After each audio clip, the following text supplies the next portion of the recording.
In the heart of the ancient world, a 33-meter god that made ships look like toys, reflecting the blinding Mediterranean sun on its massive bronze body.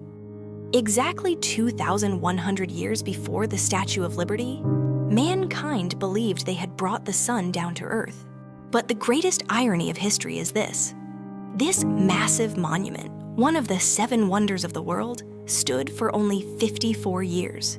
Even in its ruined state, it was so fascinating, so mind-boggling, that it attracted tourists from all over the world for 800 years as a fallen ruin. So how big was the Colossus of Rhodes, really? Did it stand with its legs spread across the 2 sides of the harbor, as we see in most drawings?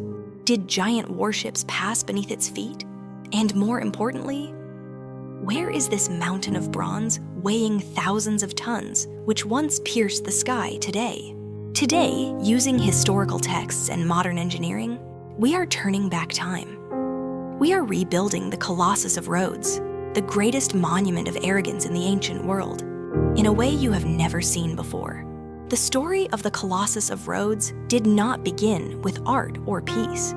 It began with blood, sweat, and one of the greatest sieges in history. In 305 BC, Demetrius, the son of one of Alexander the Great's generals, attacked the island of Rhodes with a massive army of 40,000 men and the most terrifying war machine of the era. This machine, named Helepolis, meaning taker of cities, was a massive armored siege tower 40 meters high. But the Rhodians resisted.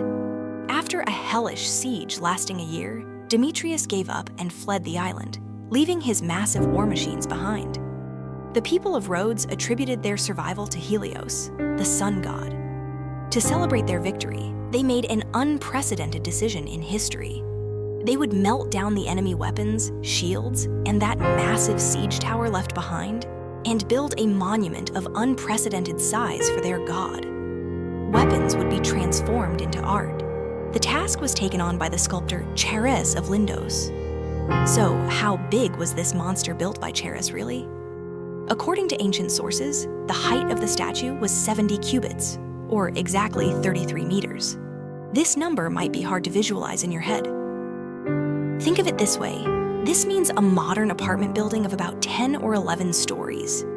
If you remove the torch in the hand of the Statue of Liberty in New York and the massive concrete pedestal beneath it, the height of the statue itself is exactly the same as the Colossus of Rhodes. Its construction took exactly 12 years. On a marble pedestal, a skeleton was woven from massive iron bars. Workers cast the melted bronze weapons into giant plates.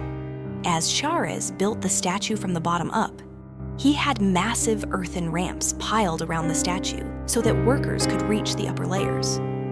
When the statue was finished and the earthen ramp was cleared, the resulting sight was breathtaking. Helios, the sun god, looked out over the Mediterranean with his spiked crown of rays on his head and the torch he held in his hand.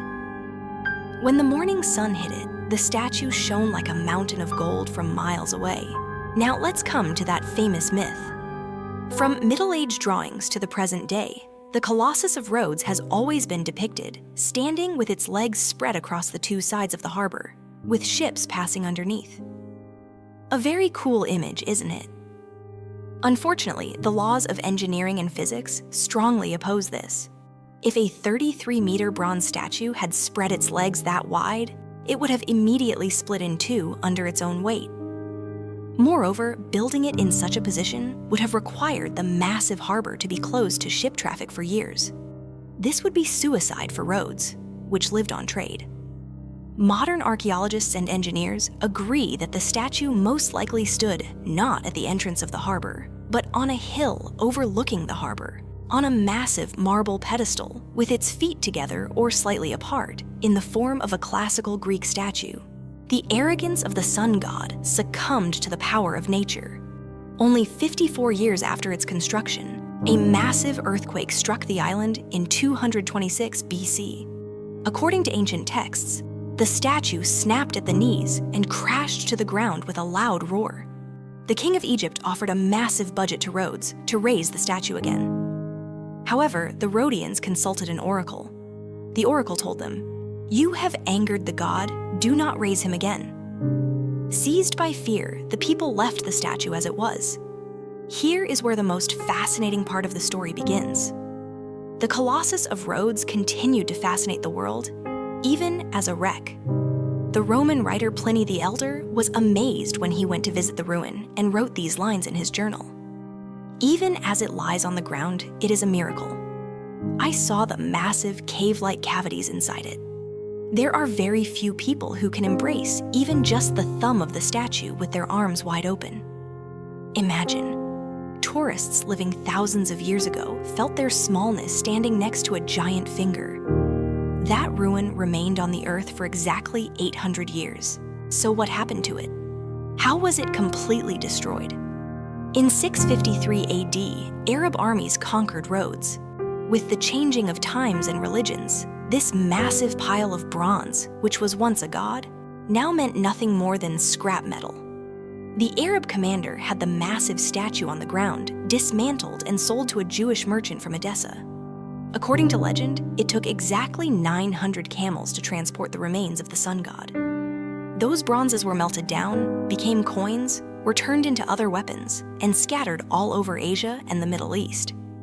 Perhaps today, inside a Roman coin resting in an old museum, it carries a piece from the heart of the Colossus of Rhodes. Meaning is a concept created by the human mind. The Colossus of Rhodes is the story of a perfect cycle where weapons turn into peace, metal into a god, and the god back into metal. It physically disappeared, but the shadow it left in memories is still 33 meters long. If we were to rebuild this statue today, who or what do you think it would be dedicated to? Share your thoughts with me in the comments. We will continue to revisualize the lost wonders of history. Don't forget to subscribe to the channel and like the video. We will continue to illuminate the past that has been left in the dark. Goodbye.